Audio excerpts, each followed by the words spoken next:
All right. Hey, everyone. Welcome to the first Reacher podcast. Wanted to bring on a special VIP here, Becca Harrington, head of creative at Ami.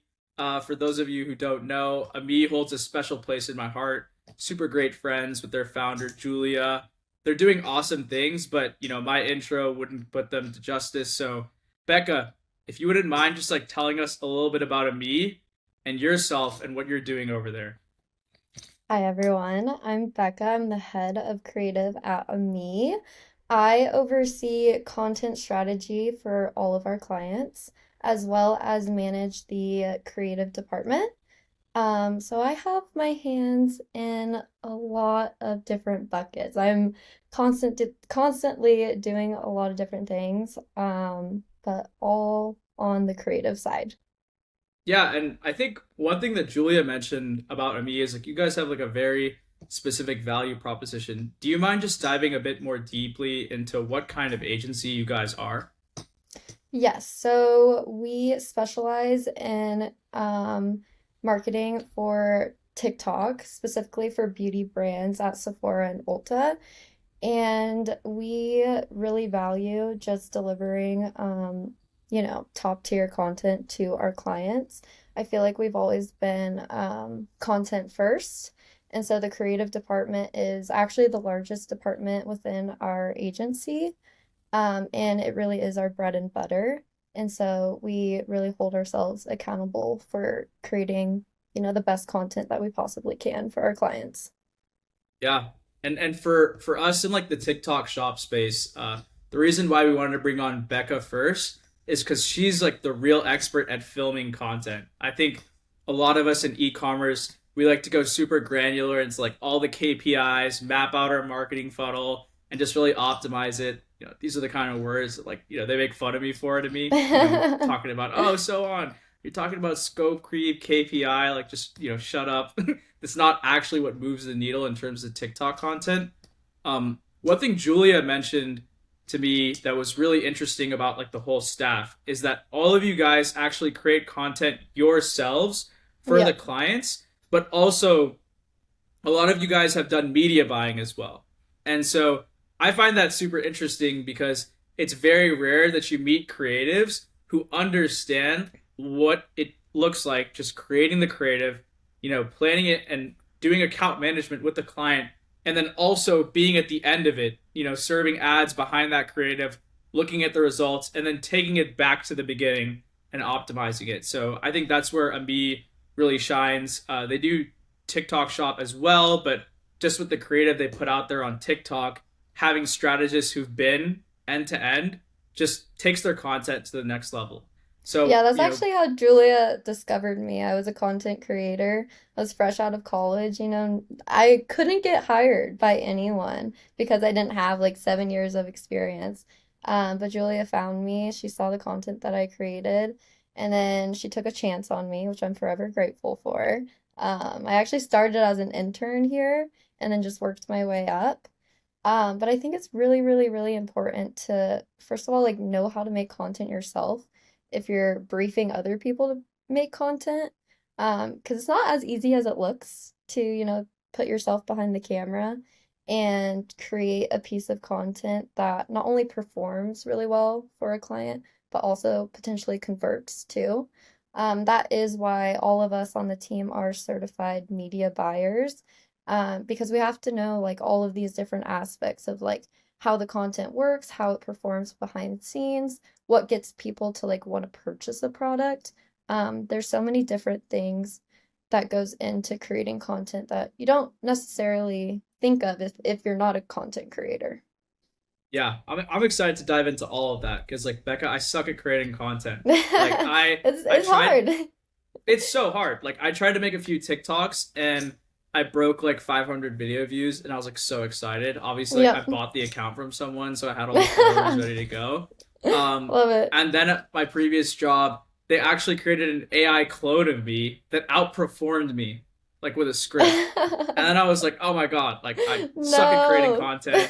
Everything that I thought took me to these 500 video Practice views. makes perfect. Like I sometimes look at the content that I created when I first started awful. It's horrible. It's terrible. But there's so many things that I've learned throughout the years where it's like so true when they say like practice makes perfect for sure.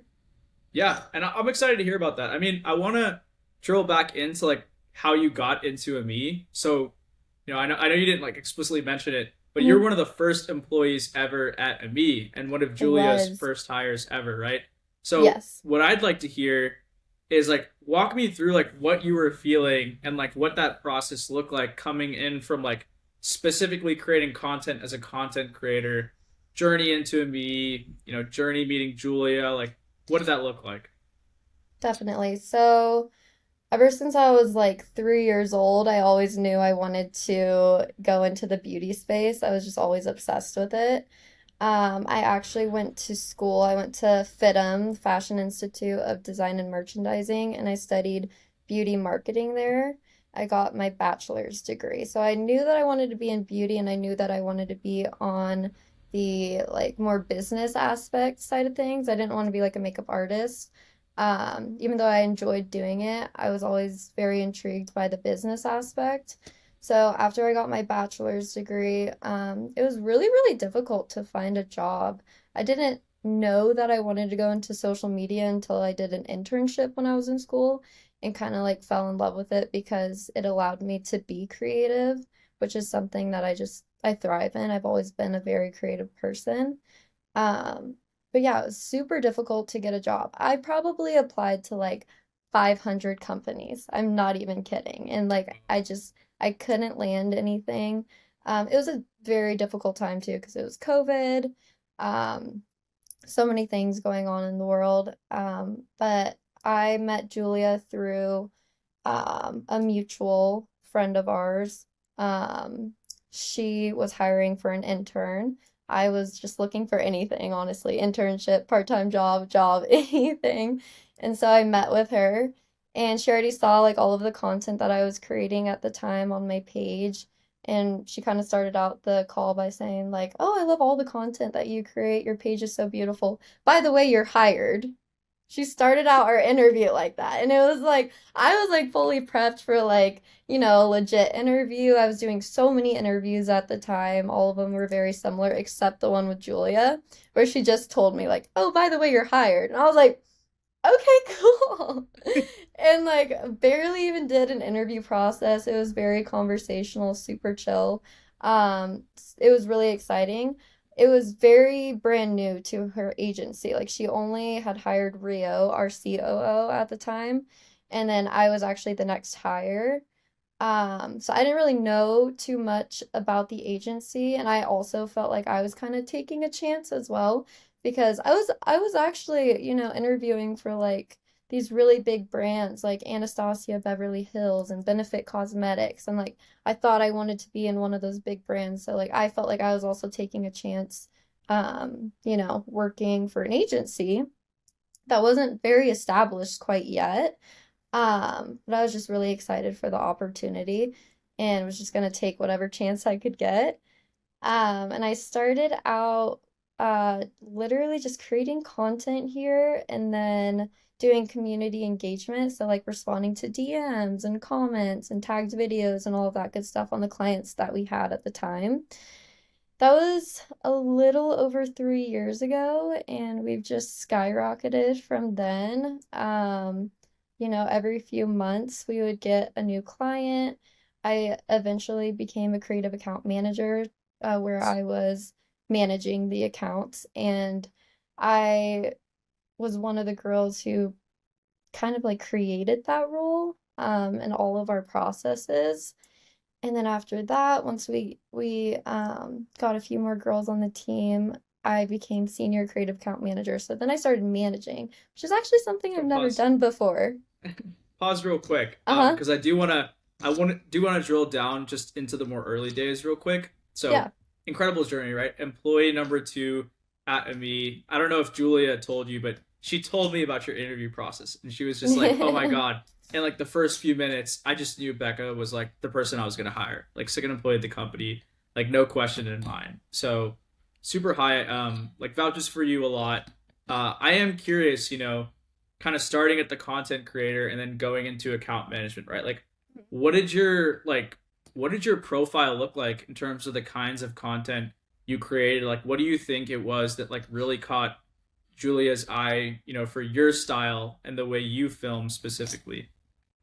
It's kind of funny. So back then, I was creating more like like editorial kind of crazy makeup looks. That was just like the thing at the time. I think it was like during COVID, and a lot of people just didn't really have anything better to do than to like, sit down, just make like these crazy makeup looks and film themselves and put it on the TikTok platform. It was just like the trend at the time. And I'm actually a certified makeup artist, so I know how to do makeup. I became a certified makeup artist when I was 17. So I know how to apply it and also, create the content, film it as I'm doing it. So that's kind of content I was creating. And I think um, it's pretty rare to find someone that is able to create these crazy looks and also, post it on social media. So I think that kind of intrigued her, and a lot of our brands were looking for that specific style at the time. And then over the years, I don't really do it as much. It's not necessarily something that's, you know, trending or performing on the platform anymore. My style has definitely evolved throughout the years, but I think that's probably what like caught her eyes. I was kind of doing something not a lot of people could do at the time. Okay. So kind of like Hmm. breaking the traditional barriers, right? Like getting a Hmm. little out of the box, like putting yourself out there. She sort of Yeah. was seeing that and was like, oh, like these are leading indicators of like someone who's like really bold and like kind of Hmm. experimenting with a lot of new things, likes to take risks. And like just out of curiosity, right? Like for a guy like me who like doesn't know what like the editorial makeup styles like are, like in my head I'm imagining like I don't know, Instagram reels of like people decorating themselves up as like crazy characters out of movies. You know what I mean? Am I like Yeah. off, or like what did that style like kind of look like if you were to describe it to me? It's kind of like Halloween makeup, like Okay. 24/7. Halloween makeup even in July. So like That's blood kind of coming out of like the maybe face type maybe not thing, or scary, but like think about hmm. like maybe like butterflies and fairies. Like people were doing like all Okay. these crazy colors. I remember there was a trend where it was like under eye rainbow makeup where you like make your under eye look like it's a rainbow. So it's just, experimenting with crazy colors and just doing like basically like art on your face, kind of. Interesting. Okay. That Yeah. makes sense. And I Hmm. guess you're saying that these bigger beauty brands were also looking for things like that. Could you like dive into like why that might be appealing for like I know you guys work with some like really big brands, right? Like Hmm. why would they be looking, or I guess back then, why would they be looking for things like this?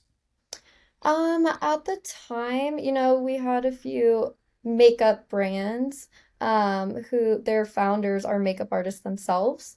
And I think they really wanted to have, creators who are makeup artists on their accounts, to kind of just like tie everything in. So I think that's what was probably interesting to them at the time. And of course, the seasonal, like the Halloween looks, they want someone to be able to do some Halloween looks on their accounts, and just show all the different ways that you can apply the makeup. Got it. Interesting. Okay. And as you're onboarding onto a me, right? Like I know the transition from being a content creator to an account manager is like kind of a learning curve, right? For From my sure. understanding, an account manager has to also do a lot of things like project management, come Yeah. up with the deliverables, present them, get feedback, reiterate, right? It's like very like project management soft skills, strategic soft skills, right? But when you're a content creator, you can kind of like set your own schedule and pick the projects you want to do, right? And sort Yeah. of curate your own lifestyle. For you coming in as a content creator into your first job, like what was that transition like? Coming into like a formal company and trying to serve these clients like curated content against their guidelines. Looking back, I'm actually so thankful that I didn't land one of these other jobs at, the companies I was applying for, because I was applying for jobs that said they were entry level, but in reality, they really wanted someone to come on, like, already know all of these things. And I say I'm so thankful because entering a me, I was in a position where I was able to just like learn everything and grow slowly. So I learned everything from Julia. She really took me under her wing and we did every single process together. There was only 4 people on the team, and we would sit on these like really, really long meetings and do all of like the content briefs for all of our clients together. I mean, at the time we only had like about 4 clients, so it was a lot easier than hopping on a call and doing it all together than it would be now. Um, but yeah, I was just able to absorb all of this information from her because she was doing it a lot longer than I was. And I'm just so thankful that I was like put in a position where I could like learn rather than be like thrown in the deep end and, swim. So I think there's just like probably like a year long where I was just like learning all of these tips and tricks, learning how to brief content, learning how to speak to clients. I wasn't really client facing before that, I was fresh out of college, learning how to host meetings, just learning all of these things. So it was a pretty slow process. And I think if I just went from content creator to creative account manager, it would have been really scary. But there's like this like really slow process of just like learning all of the different things it takes to, manage clients' accounts and not only create content for yourself, but like brief other people to create it too.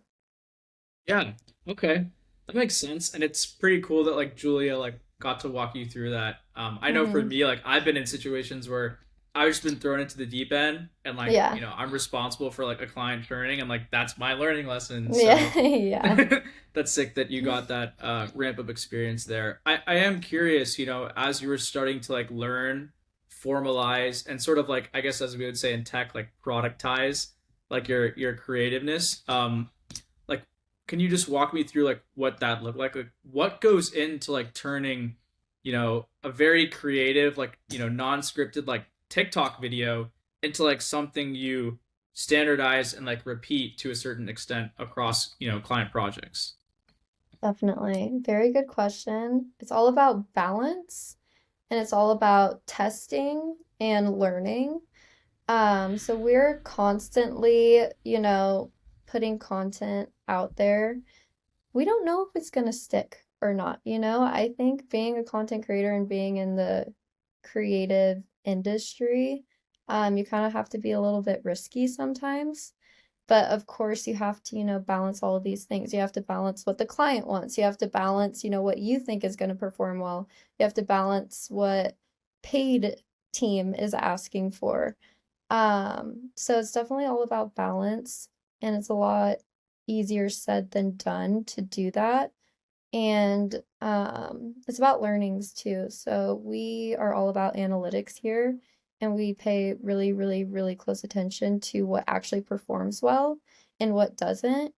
And we kind of end up like weeding out, the styles of content that don't typically perform well for clients and lean more into the content that does perform well.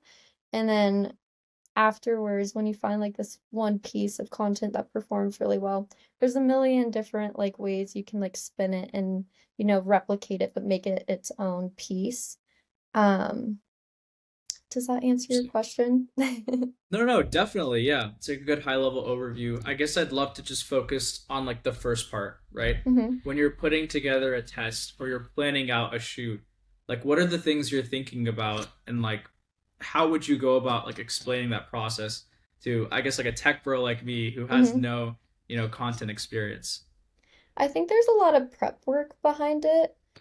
We do a lot of like internal brainstorm sessions with each other. We all work extremely closely together. The creative department works really closely with the TikTok shop department and the ads and affiliate and like all of these different things. So we're very intertwined and we're constantly hopping on calls and discussing the overall strategy for whatever account we're discussing, as well as meeting with the client too and making sure, they're feeling heard and whatever they want to see on the platform is also being implicated into the strategy. So it's a ton of prep work that we're doing. We're also looking at like the analytics, what is performing, what isn't performing well. We come up with, campaign decks where we present it to the client. So it's very, very collaborative, presenting all of our ideas, taking their feedback, and then diving deep into the actual content assignments themselves. Um, that process is very time consuming. We spend like majority of our time actually like briefing our creators to make the content for us. And So I guess could you walk me through that process, like the mhm, briefing of the creators? I think just for context, especially in TikTok Shop, everyone's just trying to optimize their creative briefs all the time. Like it's yeah. all I hear about. It's like, oh, it's all in the creative brief, or go take the top 10 creatives from these creators and turn them into a creative brief. And like, for us, we're trying to do that with AI, right? And I know Julia and I have had discussions where she's like, there's no way you guys can outperform Becca, like, with AI. Like, she'll just crush you guys every time. And I'm like, okay, okay, all right, fine. So let me get Becca on here and get the secret sauce, right? So, like, if you're walking through, a marketer like me, right? Mhm. For me, the way I look at content briefs and the way I've seen it modularized for ads is like you've got your content style, you've got your hooks, you've got your selling points, and then you have like some basic do's and don'ts, brand guidelines, maybe a few like videography tips, right? I feel like for me, when I see this format served to creators, I don't see it translate downstream into the content that people are linking for inspiration. Like, what do you feel like people typically get wrong when they're trying to like serve these creative briefs to creators? You know what? I actually think sometimes it comes down to the creator themselves. We do like extensive work on matching our creators that we have to clients that fit well with each other. Any creator that we have that we're like tagging on a certain client's account, we want to make sure their aesthetic, is very similar to that client. And when we're briefing them, TikTok is all about being relatable and organic and not advertising or scripted. So if you're giving a script or a brief to a creator, that just doesn't feel natural to them, it's never going to hit on social media like you think it would. So, how we like to approach briefing is getting very personal with each creator. And we have like an insanely great relationship with all of our creators. We know them like the back of our hands. We're constantly in communication with them. Even though we have like over 100 creators, we're very personal with all of them. And we know their styles and we know their strengths and we know their weaknesses as well. So when I'm giving a brief to a creator, I want to make sure this brief matches the creator. And a lot of times, too, how we approach it is we tell them to, maybe it's a talking video. We tell them, like, what makes you excited about this product? Why do you like it? Like, how do you like using it? So it's not necessarily like giving them a script, like, all of these talking points and you have to hit each one. Like, I want to hear from them what they like about the product.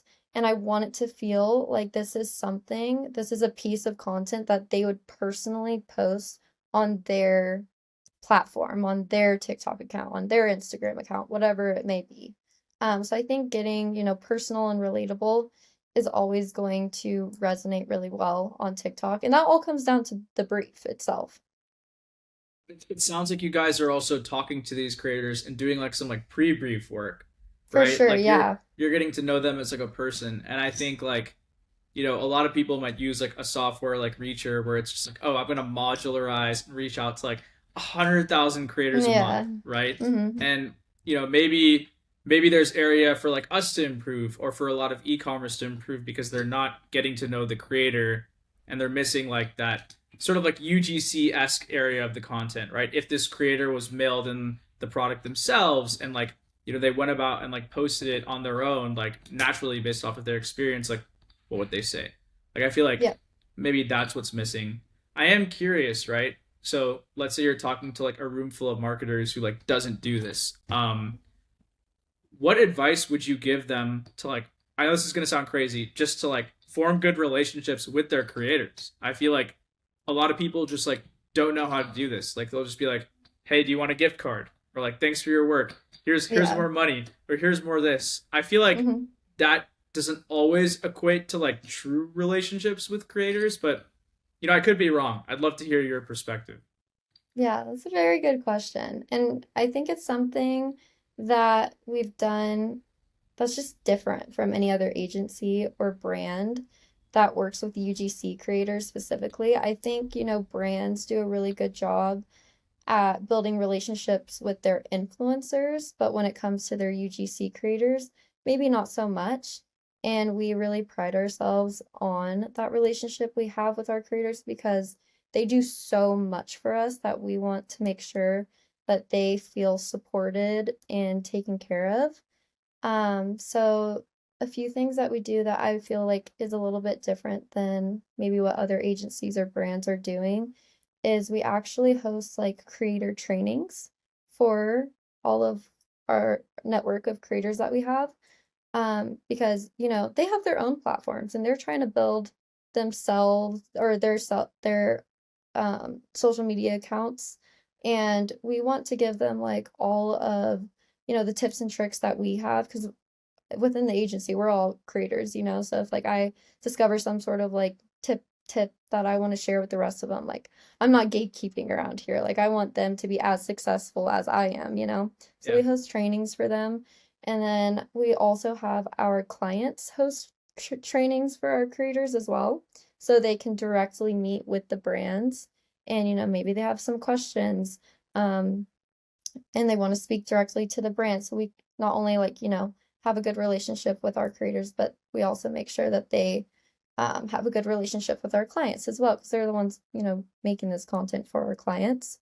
interesting. We, So sorry to interrupt. I guess like mhm, with these trainings on TikTok Shop, everyone's hosting these like AMAs or biweekly office hours in their like discords and communities. mhm, So I don't know if you've heard too much about that. I think you guys do something similar to me, right?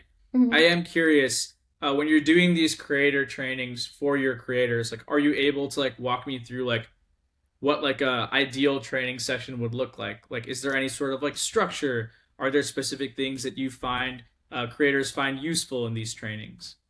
Definitely. So how we approach it is we always reach out to our creators to just kind of like take a poll and see when a majority of them are available to hop on like a Zoom call.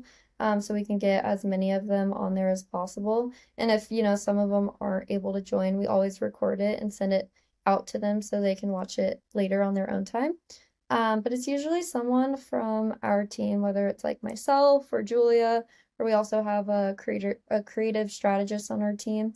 She also hosts creator trainings, and we usually get pretty like specific on what we're talking about that day. Like you sometimes we'll do like a voiceover training, or we will do like talking on camera training. So it's usually pretty like nitty-gritty on like the subject we're talking about that day, and we have like this whole presentation deck of all the tips and tricks gathered from our internal team that we've learned. And we just, pass along our tips and tricks to the creators.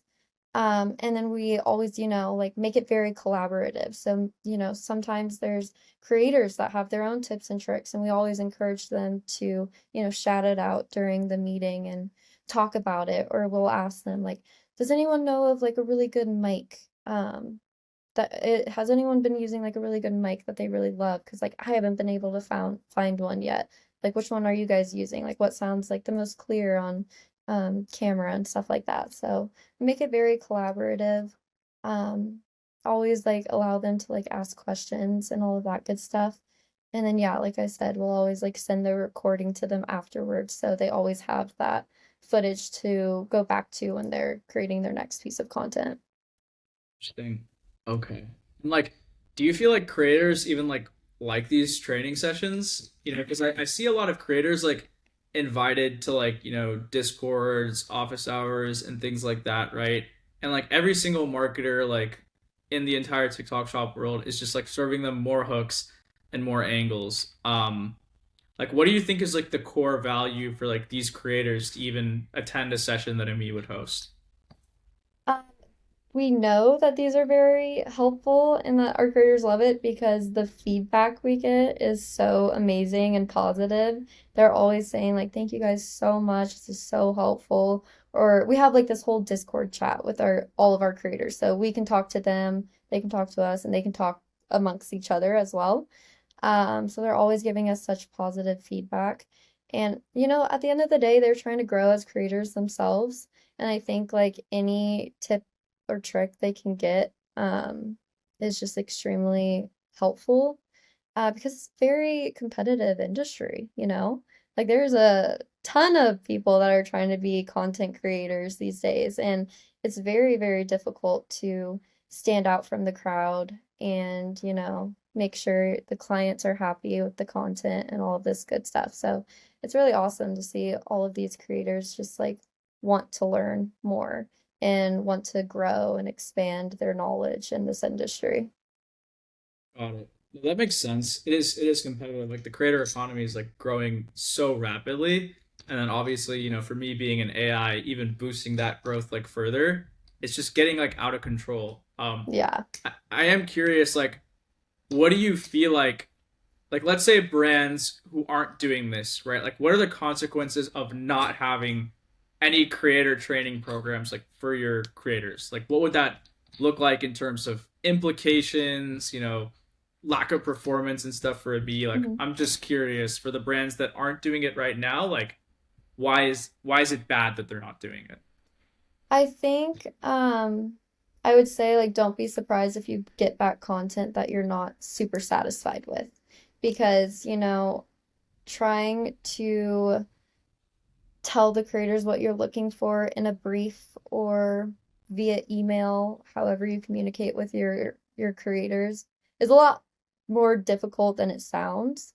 But when you can hop on a call with them and explain what you're talking about, or maybe even like, share your screen and pull up examples of like the kind of content you really like, the kind of content maybe you don't like, just for whatever reason, it's 10 times more impactful.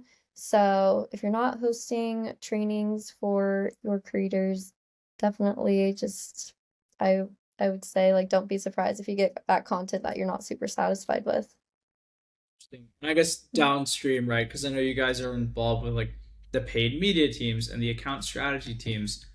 What does that look like in terms of I guess performance with ads and things like that? Definitely. Great question.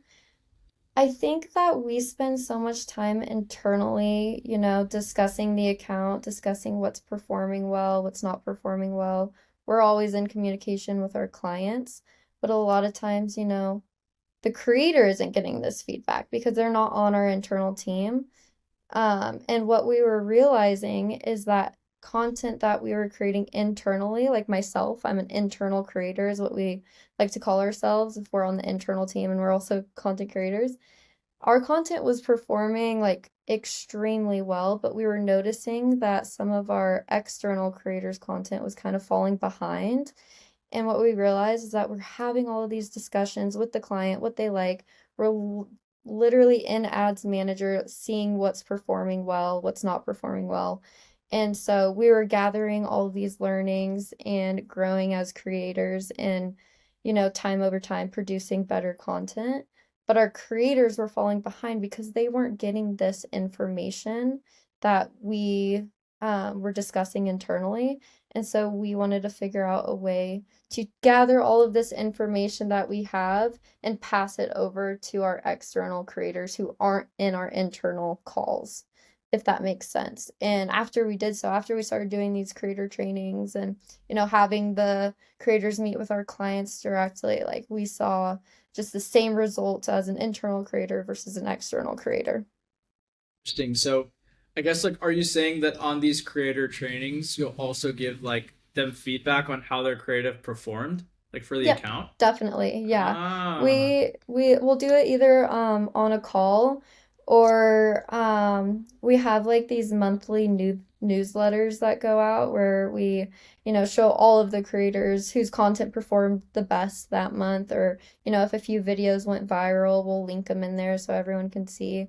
And then of course, like maybe a client is like, "Oh my gosh, I love this piece so much." We'll give that feedback to the creator so they know that, the client's liking it, we're liking it. And same thing with content that maybe didn't perform well or content that the client didn't like. We'll tell our creators that, and they ask for it too. They always want to know, like, hey, like, if a client doesn't like something, I'd rather know so I don't replicate it next time. And I can, like, change my style in some sort of way because they always want to make sure, like, we're satisfied with their content as well as the client is too. Interesting. I've actually like poked into so many brands, creator communities, and discords, and I haven't seen them just facilitating like the feedback loop on Hmm. their creative. Like it's always just like here are the next like tips and tricks, and like here's the Yeah. top creative of the week. But, like no one's actually going to recurring creator workshop attendees and being like, here's what's working for you, here's what's not. And if you do that like 5 to 6 times, like I imagine that's going to help with the creative Yeah. briefing, right? Like what works for that creator. You have more first party data too through those iterations across multiple brands and a V. Like Mhm. that also stacks up as well in multiple contexts. So, huh, that's interesting. I guess like just to play like devil's advocate, right? I would say most brands' concerns are, or I guess agencies and brands' concerns are, oh, this process like takes too much time. Like, oh, it's not like scalable. You know what I mean? For people who are sort of like still digging in their heels and not talking to their creators like that, what would you say to them to sort of convince them that there is a way to do this that doesn't like come at a huge opportunity cost for the rest of their business? Great question. I think, like I said earlier, the most time-consuming thing that we do on the creative side is briefing because we rarely ever do reshoots here. We spend so much time with prepping our creators and, doing the briefing process, so much prep work before we receive the content to eliminate the amount of reshoots. I think if I was like talking to a brand, that like didn't have that much time, I would just ask them like what their priorities are and what's most important to them. If they would rather do all this prep work to make sure the content that they receive is, exactly what they were expecting, or if they're okay, like with reshoots. But with that, a lot of times when you're working with creators, they charge extra if you ask them to do a reshoot. So I think it just comes down to like what your priorities are and if content is something that's super important to you and you want it to perform well, then I think, at the end of the day, like if if you want something to perform well, it's going to take a little bit of time to perfect it, if that makes sense. Yeah, it sounds like there's like a true creator cost of like reshoots, and then also like a deliverables cost of like it will take longer for your content to arrive that you want in your exact way, right? So like Yes. in the long run, the time spent up front sort of evens out to a more efficient process over time where you have creators that get better and better at creating content because you've invested up front. I think like that phenomenon is like where I hear like a lot of other heads or directors miss that you're getting right is like maybe we need to take a loss on our short-term deliverables or our short-term like project requirements right now to like invest into this specific motion of like creator briefing so that in the long run it's performing 3 times more efficiently and we're getting way more out of every creator. I guess Yeah. that like sounds bad. That sounds like very like marketer. It's like, oh, like my marketing efficiency ratio goes up. But like really it's just like, hey, if you talk to your creator more and just help them know Yeah. like what's working and what's not, like Mhm. they're gonna want to invest in you and Yeah. you're also gonna get better creative out of them. All right. Last question, right? When it really comes down to delivering this feedback, right? Like I know there's a lot of different ways to communicate performance. Like marketers are intuitively going to be like, hey, your hook rate on this video was like a little bit lower, right? And your Yeah. hold rate on this video was like a little bit lower. So maybe you should focus more time on the body or like other things like that. I don't know. Intuitively, I feel like that approach isn't going to resonate with creators who might not be as like quantitative and analytical. Do you have any Mhm. advice for marketers when it comes to communicating this like real time feedback to creators so they can make the most out of these training sessions? My advice would be I still think the hook is always the most important. I think the first 3 seconds, I mean, speaking in terms of like TikTok content, is always going to be the most important. And that is actually something that we look at constantly. Um, sometimes we do give our creators hooks, and sometimes we ask them to come up with hooks on their own that feel natural and organic to them, or, sometimes we'll tell them to do things that would stop their scroll. That's what I always think about when I'm a content creator is like, okay, I'm gonna film a hook that would make me stop my scroll.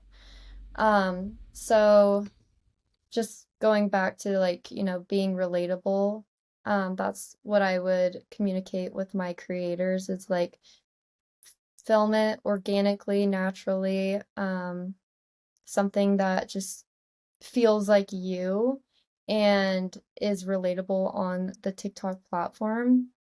If we're not talking about like analytics and everything, just going back to that relatability. What else would I say? Um, I think also just like sometimes people are like visual learners as well.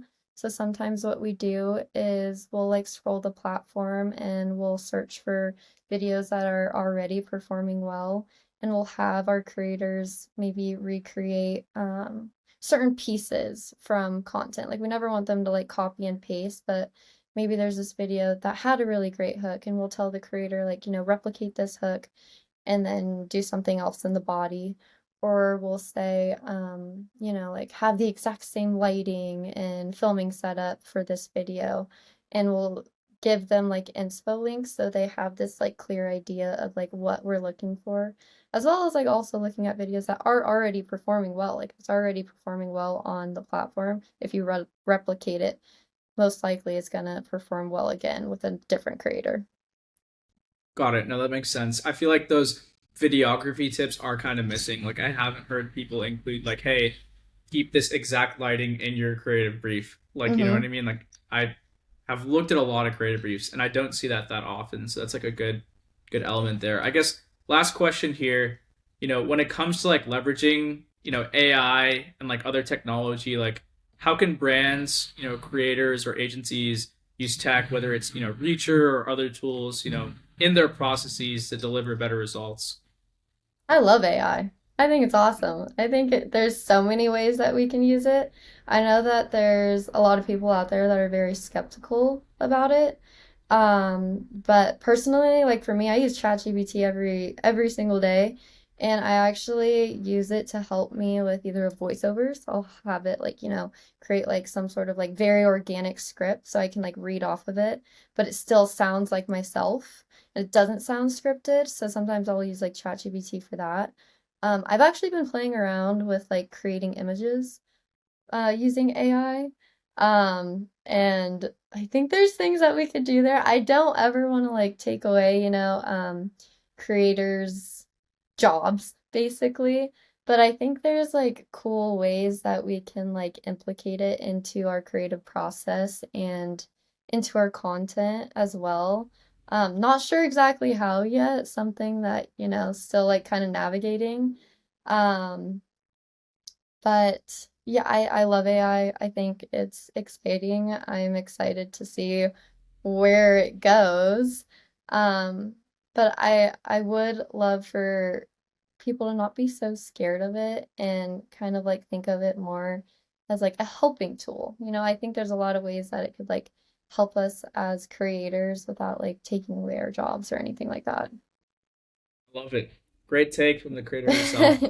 All right. Thanks so much for hopping on, Becca. Really appreciate all that you shared today and talk soon.